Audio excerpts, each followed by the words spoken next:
लीजिए बहन जी, हम काली मंदिर से बहू के लिए ये धागा बनवा कर लाए हैं।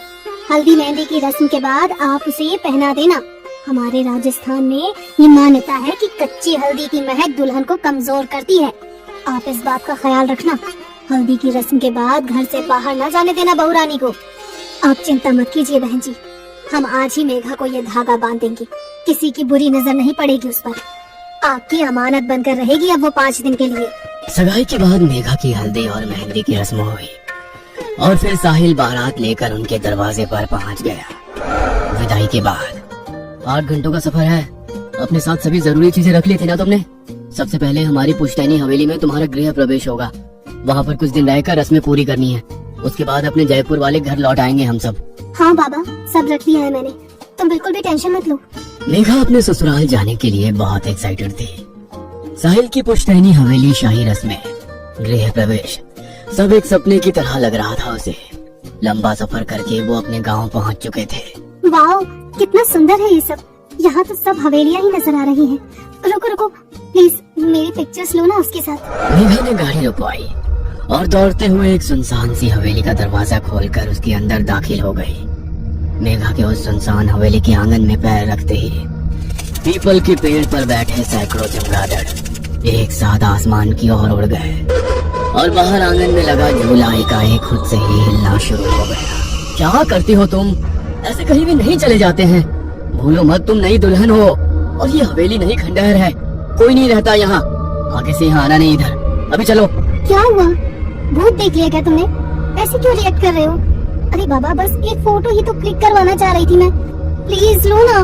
मेघा को जिद पर अड़ा देखकर साहिल कैमरे से उसकी एक फोटो क्लिक कर देता है और उसे लेकर गाड़ी में बैठ जाता है और गाड़ी उसकी हवेली की ओर चल पड़ती है।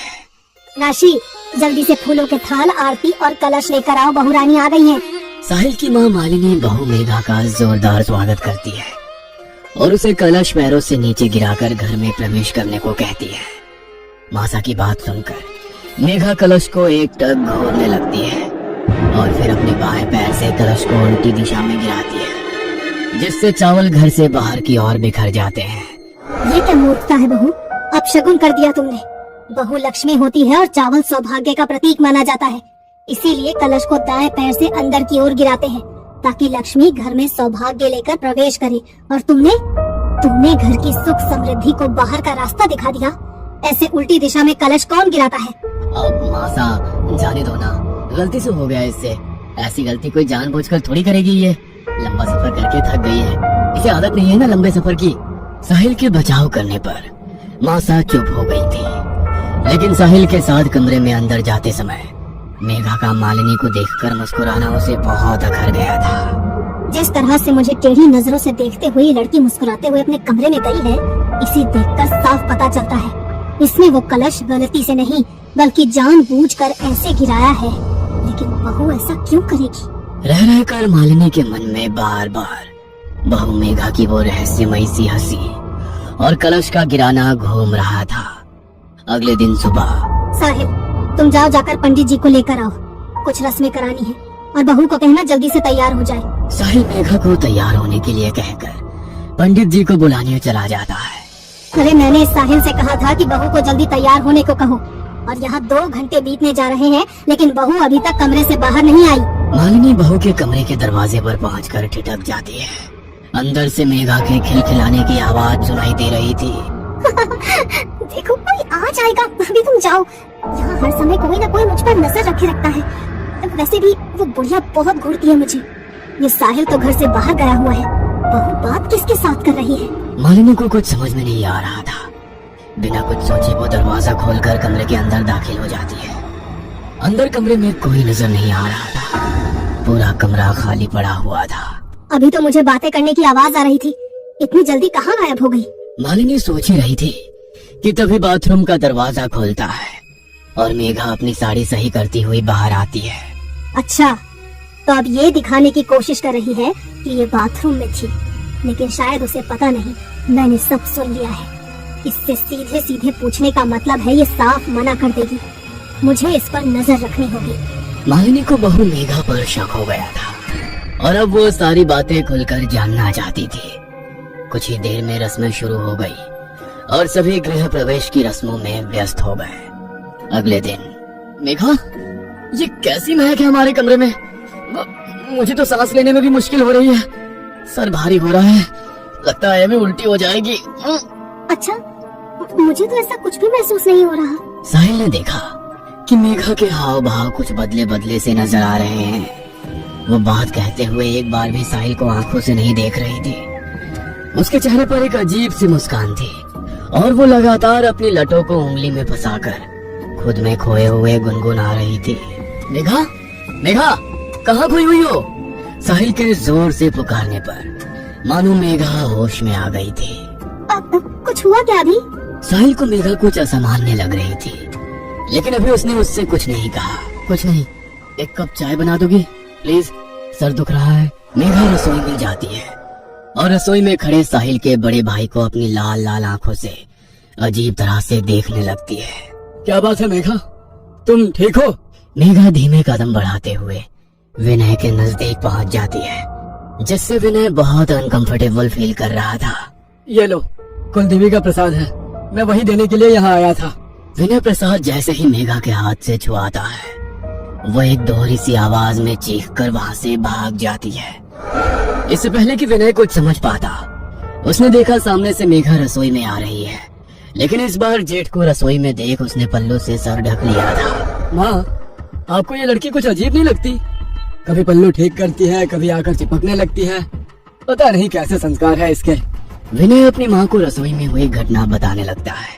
अरे एक नंबर की चरित्रहीन लड़की पल्ले पड़ गई हमारे। छी, तुझे आकर छूने की कोशिश कर रही थी। नई बहू की इस हरकत को जानकर मालिनी के पैरों तले जमीन सरक गई थी। पहले मैंने उसे कमरे में किसी से बात करते सुना, और अब ये घटना। कैसी सड़क छाप लड़की आ गई है इस घर में। मुझे नजर रखनी होगी इस पर, वरना खानदान की नाक कटवा देगी ये लड़की। आधी रात का समय था। मालिनी को अपने कमरे में ठंडक का एहसास होने लगता है, जिससे उसकी नींद टूट जाती है। खिड़की की ओर नजर डालने पर उसे एक साया कांच के उस ओर से गुजरता हुआ नजर आता है। इतनी रात को कौन टहल रहा है हवेली में? मालिनी बिस्तर से उतरकर धीरे से कमरे का दरवाजा खोलती है तो देखती है मेघा तेज कदमों से अपने कमरे की तरफ जा रही है। कहाँ से आ रही है ये इतनी रात को? आखिर चल क्या रहा है इसके मन में? मालिनी अब हर समय बहू मेघा पर नजर रखने लगी थी। मैम साहब, चूड़ी वाला आया है। आपने नई दुल्हन के लिए राजस्थानी चूड़ा मंगवाया था क्या?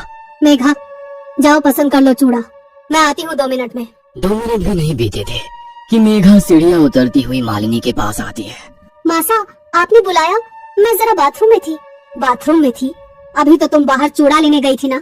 तुम्हारा दिमाग ठीक है? इतनी जल्दी तुम सीढ़ियों से ऊपर जाकर वापस नीचे कैसे आ गई?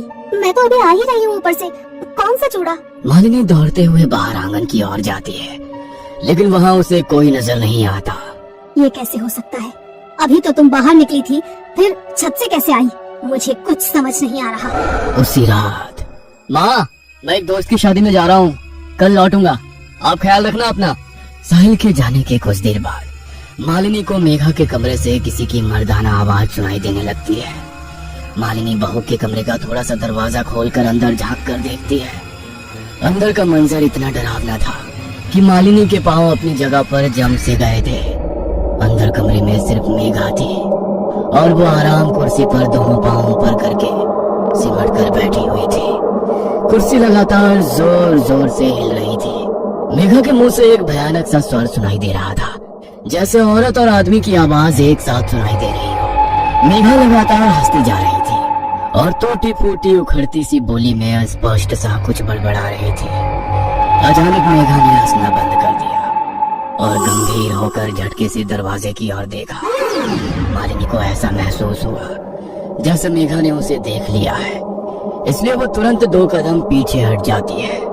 ये क्या था? क्या हो रहा है इस लड़की को? मुझे यहाँ से चलना चाहिए। साहिल भी घर में नहीं है, मुझे कुछ ठीक सा महसूस नहीं हो रहा। मालिनी नीचे आकर अपने कमरे का दरवाजा बंद कर लेती है, लेकिन रह रह कर उसे बहू का वो हंसना और खुद को घूर कर देखना याद आ रहा था। मालिनी अपने कमरे में बिस्तर पर सिमटी बैठी थी कि तभी उसके दरवाजे पर दस्तक हुई। इतनी रात को कौन आया होगा? घर में तो बस मेघा और मैं ही है। दरवाजे पर होती दस्तक लगातार बढ़ती जा रही थी, जिसके कारण मालिनी पसीने पसीने हो रही थी। कुछ देर बाद दरवाजा पीटने की आवाज अपने आप बंद हो जाती है। लगता है मेघा अपने कमरे में चली गई है, एक बार जाकर देखती हूँ।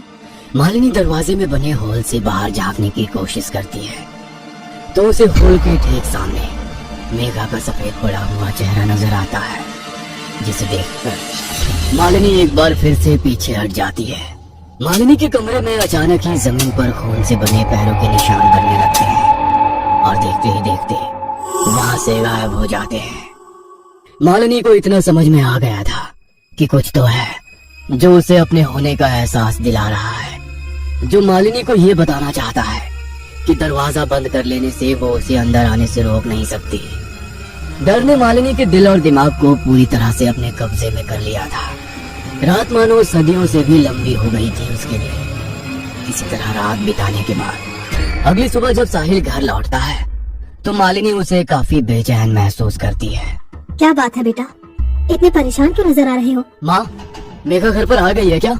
अरे वो गई ही कहाँ थी जो लौट कर आएगी। मेघा के बारे में तो तू बात ही मत कर। जो मैंने कल रात देखा ना, अगर तुझे पता चला तो तेरे पैरों के नीचे से जमीन खिसक जाएगी। क्या बात कर रही हो? क्या देख लिया आपने कल रात ऐसा? मेघा कल रात घर में तो थी नहीं, फिर आपने देख क्या लिया? तेरा दिमाग तो खराब नहीं है? घर में नहीं थी तो कहाँ थी पूरी रात? घर में ही थी, और क्या क्या किया है ना उसने कल रात में वो सिर्फ मैं ही जानती हूँ। किसी तरह भगवान का नाम लेकर रात बिताई है मैंने। अरे माँ, आपके सामने ही ना कल मैं मेघा को अपने साथ शादी में लेकर गया था।